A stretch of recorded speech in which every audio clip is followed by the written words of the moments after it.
मौत जीवन का अंत है। इसके बावजूद इस बारे में हमारा ज्ञान बहुत सीमित है। हालांकि एक वैज्ञानिक ने इसके कुछ रहस्य जानने की कोशिश की और जो नतीजे उनके सामने आए वो हैरान करने वाले थे। नर्वस सिस्टम का अध्ययन करने वाली वैज्ञानिक जिमो बोरजिगिन ने यह जानने की कोशिश की कि मरते वक्त दिमाग में क्या हो रहा होता है। उन्हें मौत के वक्त दिमाग की हालत का एहसास लगभग एक दशक पहले संयोग से हुआ। बताया, हम चूहों पर एक्सपेरिमेंट कर रहे थे और सर्जरी के बाद उनके दिमाग में होने वाले केमिकल बदलावों की जांच कर रहे थे, लेकिन अचानक उनमें से 2 चूहों की मौत हो गई। इससे मरने की प्रक्रिया के दौरान दिमाग में होने वाले बदलावों को जानने का मौका मिला। उन चूहों में से एक में सेरोटोनिन नाम के एक केमिकल की बहुत ज्यादा मात्रा निकली। बोरजिगिन ने बताया, सेरोटोनिन दिमाग के भ्रम से जुड़ा हुआ है, इसलिए मैंने हफ्ते के आखिर में इसके बारे में किताबों में पढ़ना शुरू किया, ये सोचकर कि इसके पीछे कोई उचित वजह तो होनी चाहिए। डॉक्टर बोरजिगिन अमेरिका की मिशिगन यूनिवर्सिटी में शरीर और दिमाग की बनावट के बारे में पढ़ाती है। उन्होंने अपना काम इस बात को जानने के लिए केंद्रित कर रखा है कि जब हम मर रहे होते हैं तो उस वक्त दिमाग में क्या होता है। उनका कहना है कि उन्होंने जो पाया वह उनकी सोच से उलट है। और सवाल यह है कि मौत की परिभाषा क्या है। डॉक्टर जिमो बताती हैं कि लंबे समय तक कार्डियक अरेस्ट के बाद अगर किसी व्यक्ति की नाड़ी नहीं चलती थी तो उसे मरा हुआ माना जाता था। इस प्रक्रिया में मुख्य रूप से हृदय पर ध्यान केंद्रित किया जाता है, इसे कार्डियक अरेस्ट कहा जाता है, लेकिन इसमें दिमाग के रुकने के बारे में कुछ नहीं बताया जाता। वो कहती हैं, वैज्ञानिक समझ यह है कि ऐसा लगता है कि दिमाग काम नहीं कर रहा है क्योंकि वह इंसान कोई प्रतिक्रिया नहीं करता है। वह ना तो बोल सकता है, ना खड़ा हो सकता है, ना बैठ सकता है। दिमाग को काम करने के लिए बहुत ज्यादा ऑक्सीजन की जरूरत होती है। अगर हृदय खून को पंप नहीं करता तो ऑक्सीजन उस तक नहीं पहुंच पाती।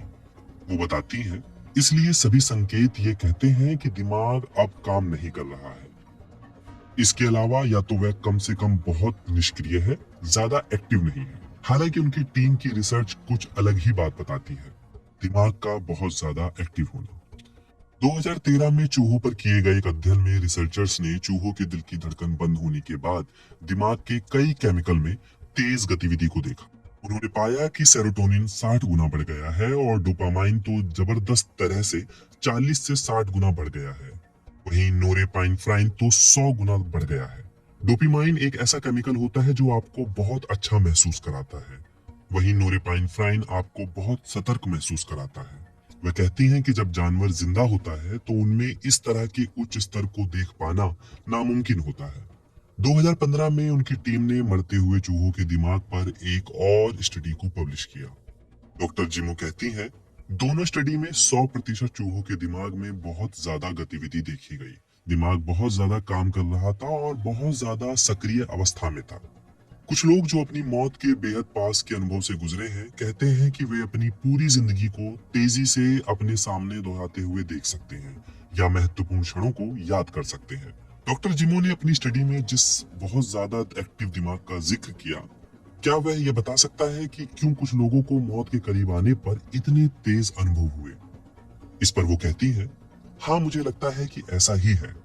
कार्डियक अरेस्ट से बचे हुए 20 से 25% लोगों का कहना है कि उन्होंने एक सफेद रोशनी या कुछ चीज देखी जिससे पता चलता है कि उनके दिमाग का वह हिस्सा अब भी एक्टिव था जिसे हम देख सकते हैं। वेंटिलेटर बंद होने के बाद जिन 2 रोगियों का दिमाग बहुत ज्यादा एक्टिव था, उनके मामले में रिसर्चर्स ने पाया कि दृष्टि के लिए जिम्मेदार दिमाग का हिस्सा बहुत एक्टिव था। यह उनके अनुभवों से जुड़ा हो सकता था, जैसे कि सफेद प्रकाश देखना, एक नई समझ का मिलना। डॉक्टर जिमो इस बात को मानती है कि इंसानों पर की गई उनकी स्टडी बहुत छोटी है। उन्हें अभी इस बात पर और रिसर्च करने की जरूरत है कि जब हम मर रहे होते हैं तो हमारे दिमाग में क्या होता है। हालांकि 10 साल से ज्यादा के रिसर्च के बाद डॉक्टर जिमो एक बारे में पूरी तरह से आश्वस्त है। उनका मानना है कि हाइपो एक्टिव होने के बजाय कार्डियक अरेस्ट के दौरान दिमाग बहुत ज्यादा एक्टिव होता है।